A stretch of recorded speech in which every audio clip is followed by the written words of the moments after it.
ఈ కొత్త సంవత్సరం శివుడితో నడిచే ప్రయాణం. గత సంవత్సరం మిమ్మల్ని ఎంత అలసిపోయేలా చేసిందో శివుడికి తెలుసు.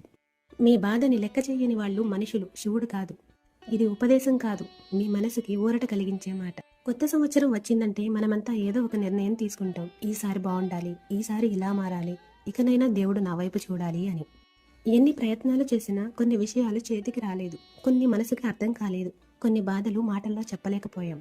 అయినా సరే మనం పడిపోలేదు, ఎందుకంటే మనలో ఎక్కడో ఒక మూల శివుడు చూస్తున్నాడు అనే నమ్మకం ఇంకా బ్రతికే ఉంది. ఈ కొత్త సంవత్సరం నేను మీకు పెద్ద పెద్ద రెజల్యూషన్స్ చెప్పను. రోజు గంటల కొద్దీ పూజ చేయాలని కాదు, కఠినమైన నియమాలు పెట్టుకోవాలని కాదు, ఒక చిన్న నిర్ణయం చాలు. బాధ వచ్చినప్పుడు పారిపోకుండా శివుడి దగ్గర కూర్చోవడం, ఏదైనా పోయినప్పుడు అన్నీ పోయాయి అనుకోకుండా ఇంకా శివుడు ఉన్నాడు అని అనుకోండి చాలు. మనసు విరిగినప్పుడు మాటలతో కాదు, నిశ్శబ్దంతో ధైర్యం చెప్పే దేవుడు శివుడు. కన్నీళ్లు వస్తే రానివ్వండి, అలసిపోతే కూర్చోండి, కానీ నమ్మకం వదలొద్దు. ఈ సంవత్సరం మన రెజల్యూషన్ ఇదే. నేను ఒంటరిగా లేను, నా బాధని చూసే శివుడున్నాడు. సమయం పట్టినా నేను ఓడిపోను, కృంగిపోను.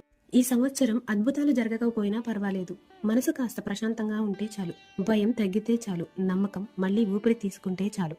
ఈ కొత్త సంవత్సరం మన జీవితం నెమ్మదిగా అయినా శివుడి దారిలో నడవాలి. ఓం నమః శివాయ.